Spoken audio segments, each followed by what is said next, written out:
kembali melihat ke cetak birunya atau transformasi digital perbankan, itu kan kita memiliki 5 elemen ya kalau nggak salah, yaitu meliputi pedoman implementasi data, satu, yang kedua teknologi, kemudian juga ada manajemen risiko, ada juga kolaborasi dan tatanan institusi pada industri perbankan.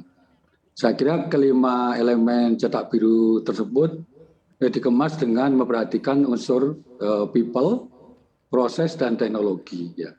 Kami percaya bahwa kelima elemen tadi itu mesti harus digabung juga dengan unsur sumber daya manusia atau SDM-nya, kemudian juga bagaimana bank itu mengeksekusi strategi untuk melakukan transformasi bisnis atau yang kita sebut proses, dan juga teknologi yang menciptakan nilai tambah ya bagi organisasi dan nasabah bank.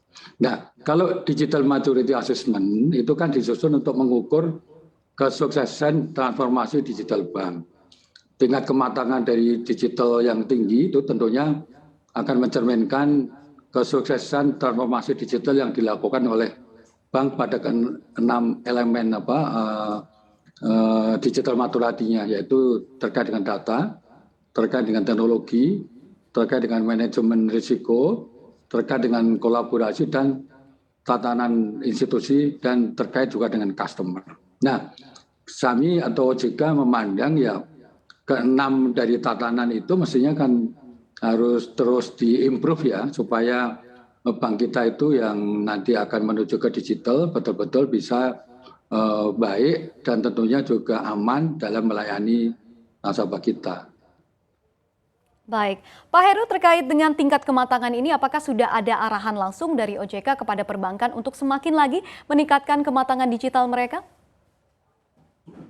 Ya, saya kira memang ya blueprint transformasi digital perbankan kita itu kan memberikan panduan ya bagi bank untuk melakukan transformasi digital. Sehingga jika bank dapat menerapkan prinsip-prinsip yang ada di cetak biru, maka kami memandang bahwa bank dapat dikatakan memiliki tingkat maturitas yang tinggi yang dibutuhkan supaya bank itu lebih govern dalam melayani nasabahnya.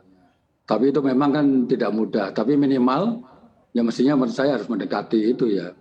Beberapa kebijakan dalam cetak biru yang dipandang esensial ya, seperti misalnya cyber security, misalnya kebijakan mengenai kolaborasi, dan juga mungkin kebijakan mengenai outsourcing atau pedoman bank itu kita akan ikat ya di dalam POJK atau aturan kita.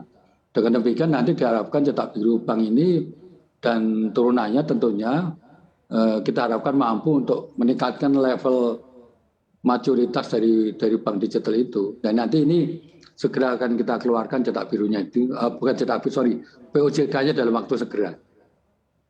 Oke, baik. Selanjutnya Pak Heru, ini adalah pertanyaan yang mungkin banyak ditanyakan begitu ya oleh masyarakat. Apakah akselerasi digital atau menjadi bank digital ini membuat perbankan lebih kebal dengan aksi kriminal atau seperti apa Anda melihatnya Pak Heru?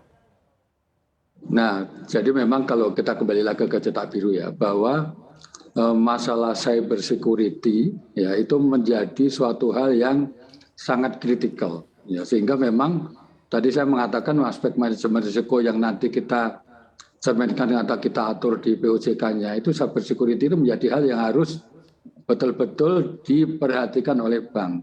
Nah, nanti kita keluarkan POJK-nya dan kita bisa menilai apakah bank itu di dalam melakukan transaksi digitalnya, dalam melakukan operasional digitalnya betul-betul telah melindungi masyarakat. Dan tentunya aspek atau bangunan cyber security yang bagus di bank itu juga akan melindungi banknya sendiri ya. Jadi tidak hanya melindungi masyarakat, tetapi melindungi juga banknya untuk supaya mereka itu tidak mudah para pemain nakal itu tanda kutip membuat banknya itu terdampak oleh karena cyber security yang tidak handal. Jadi ini masalah kritikal yang kita minta nanti banknya terus melakukan pembenahan supaya nanti semua transaksi dapat melindungi nasabah maupun banknya sendiri. Baik, Pak Heru, dengan maraknya perbankan-perbankan digital yang ada saat ini, seberapa penting nih sebenarnya Anda melihat terkait dengan aturan cyber protection yang sedang diformulasikan oleh OJK? Nah, kalau kita seperti itu ya. Jadi kita mengatakan bahwa satu dari aspek kritikal yang paling sangat kritikal ya di dalam proses bank digital itu adalah masalah cyber security-nya.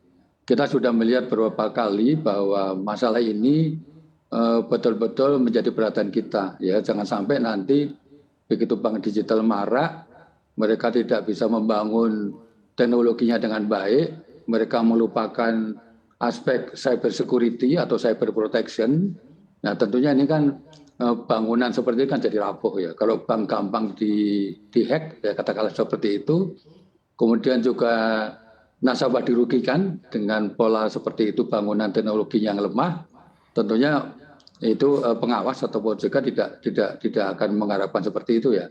Sehingga begitu nanti aspek digitalisasi semakin marak, saya meminta kepada seluruh dari perbankan kita yang melakukan transaksi digital harus terus melindungi dirinya untuk supaya transaksinya itu aman, ya, aman bagi nasabah dan tentunya aman juga bagi bank ya gitu.